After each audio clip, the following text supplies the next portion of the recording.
جوانوں نے پڑھ کر کون سا نوکری کرنی ہوتی ہے یا کون سا تیر مارنا ہوتا ہے۔ برائے نام تعلیم بھی جوئے شعر لانے کے مترادف ہوتی ہے۔ کھانے پینے اور سرداری کرنے کے علاوہ لمبی چوڑی جائیداد تھی، اس لیے تعلیم کی ضرورت محسوس نہ کی گئی۔ ماموں پولیس میں بہت بڑا افسر تھا، اس نے چہیتے بھانجے کو بھرتی کروا دی۔ اب جائیداد کے ساتھ تنخواہ کی صورت میں بھی دولت میں اضافہ ہونے لگا۔ آمدنی کی فصل تھی کہ کیا سیلاب کے پانی کی طرح منہ زور رفتار سے بڑھتی چلی جا رہی تھی۔ خوشحال اور اکلوتا صاحب جائیداد سمجھ کر ماموں نے بہن پر زور دے کر بیٹی کا رشتہ بھانجے سے طے کروا دیا۔ 10 ایکڑ رقبے کے ساتھ گاڑی اور بہت سا قیمتی جہیز بیٹی کو دیا۔ دولت کی دیوی نے موسلادھار بارش کی شاہ زیب کے گھر پر برسنے لگی۔ باپ نے گھر کی جائیداد گھر میں رکھنے کے لیے بھتیجی کا رشتہ سوکن پر شاہ زیب کے لیے لیا۔ بھائی بھی اس حق میں تھا کہ جائیداد باہر نہ جائے، سو وہ بھی بڑا خوش تھا، بیٹی اور جائیداد دونوں گھر میں ہی رہے۔ اب شاہ زیب اپنے حصے کے رقبے کے ساتھ بیوی کی مد میں کافی رقبہ بھی اکٹھا کر چکا تھا۔ دولت کی دیوی نے اسے نشئی بنا دیا تھا، اب تو وہ نوکری اور گھر پر دولت اکٹھی کرنے کے منصوبے بناتا رہا۔ اس کار خیر میں باپ نے بڑھ چڑھ کر اس کی حمایت کی اور آمدنی کا بھی کوئی بھی ذریعہ ہاتھ سے نہ جانے دیا۔ شاہ زیب چونکہ 2 شادیاں کر چکا تھا، مزید شادی خاندان میں کرنا ممکن نہ تھی، کیونکہ ماموں کی بیٹی نے بڑی مشکل سے کڑی شرائط پر شاہ زیب کو چچا زاد سے شادی کی اجازت دی تھی۔ میاں نواز کی 4 بیٹیاں جن کے نام 10-10 ایکڑ زمین تھی شادی کی عمر کو پہنچ چکی تھیں۔ شاہ زیب مزید شادی کی صورت میں ان کو قائل نہ کر سکا، اور اگر ہو بھی جاتی تو شادی کون سا سب سے ہونی تھی، باتیں تو وہ کر سکتا تھا لیکن باقی سب سے کسی سے شادی نہیں کر سکتا تھا شرعی طور پر۔ اگر شادی نہ کرتا تو تمام جائیداد غیروں میں جانے کا خدشہ تھا۔ اس مسئلے نے باپ بیٹوں کی نیند حرام کر کے رکھ دی تھی۔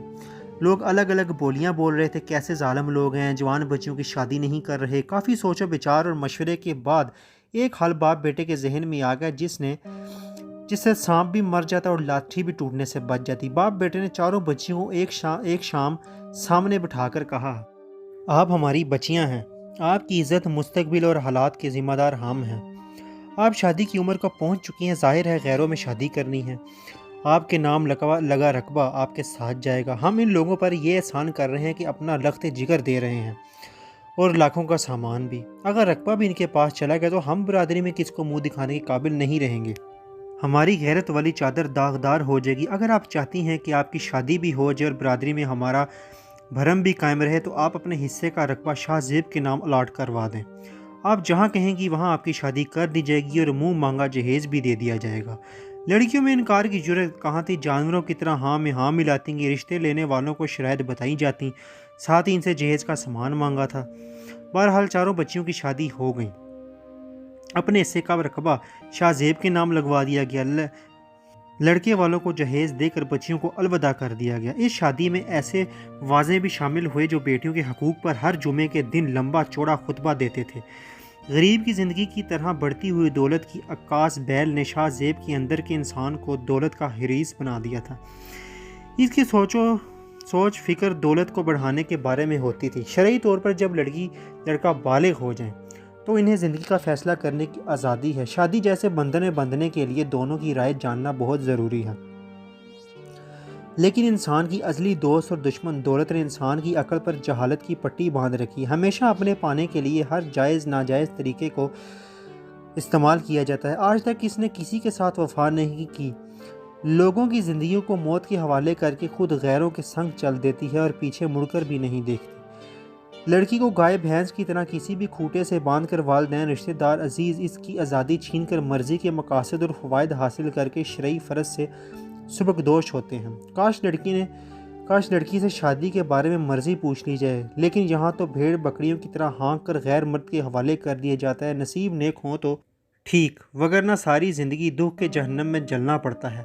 شمیم کی شادی چچا زاد ایجاز سے کر دی گئی۔ انتہائی نکما، نکھٹو، کام چور، گھر والوں کی روٹیوں پر پلنے والا، غیر عورتوں سے مراسم رکھتا، ان کے ہر حکم کی پیروی کرتا، شہر سے ضرورت کی چیزیں لا کر دیتا، ان کے بچوں کو کھلونے لا کر دیتا، روتے ہوں کو چپ کرواتا، دن طلوع ہوتے گھر سے نکلتا، رات گئے تاروں کے سائے میں واپس لوٹتا، اپنے حصے کی زمین ٹھیکے پر دے کر خواتین کے لیے خدمت خلق کا منبع بنا ہوا تھا۔ شمیم والدین کی اکلوتی اولاد 4 ایکڑ زمین کی مالک تھی۔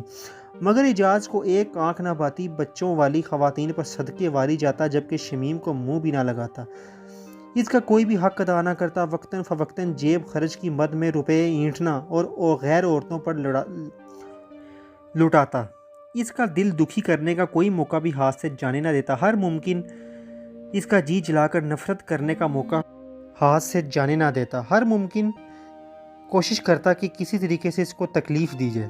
خاوند کی بے رخی، بے راہ روی اور نفرت حد سے بڑی تو شمیم روٹ کر میکے آ گئی، بوڑھی ماں کی خدمت کو زندگی کا شعار بنا لیا، مستقل میکے میں رہ کر بقیہ زندگی کا قرض چکانے لگی۔ اجاز کو کھل کھیلنے کا موقع مل گیا تھا، بیوی کا تھوڑا بہت ڈر تھا وہ بھی ختم ہو چکا تھا۔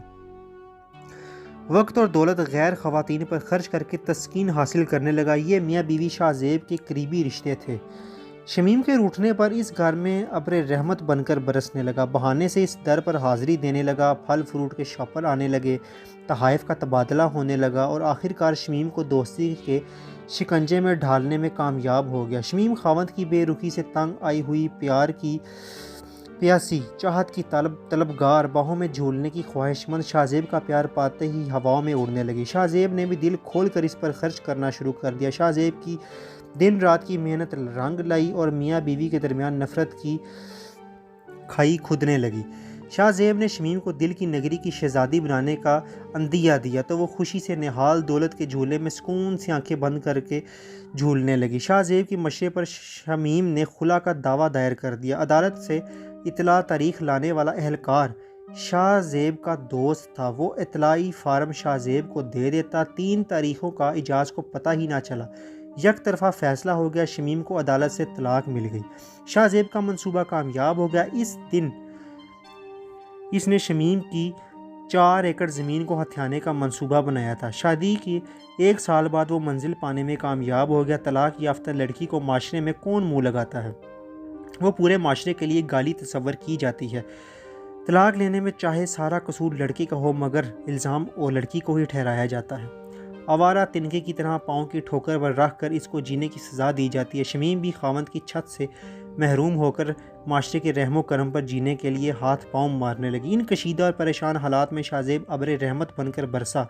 اس نے شمیم کو اپنانے کا فیصلہ کیا، کسی نے ناراضگی کا اظہار کیا تو کسی نے خوش ہو کر ہاں میں ہاں ملائی اور کسی نے شاہ زیب کو لالچی قرار دے دیا۔ غرض جتنے منہ اتنی باتیں، شاہ زیب اپنے منصوبے میں کامیابی پر خوش تھا۔ 4 ایکڑ رقبہ اس کو مل رہا تھا، یوں تو وہ بڑے رقبے کا مالک بن کر علاقے میں راج کرنے کا خواب دیکھنے لگا۔ شاہ زیب کو شادی اور شمیم کی خوشی کم اور رقبہ ملنے کی خوشی زیادہ تھی، خوشی سے پھولا پھرتا تھا۔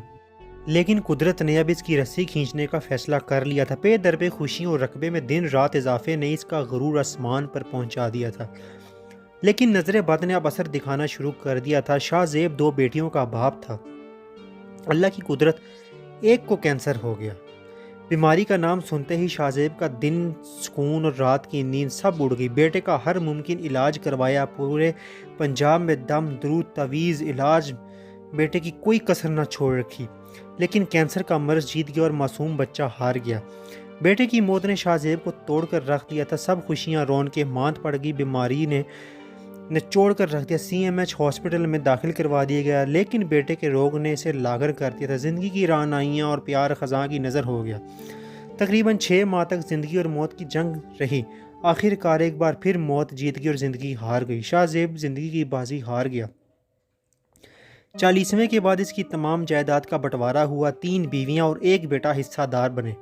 شمیم کو تیسری بیوی کی حیثیت سے 4 ایکڑ رقبہ ملا، جبکہ یک مشت پینشن کی مد میں 10 لاکھ روپے اور ہر ماہ 15,000 پینشن کی مد میں مل رہے ہیں۔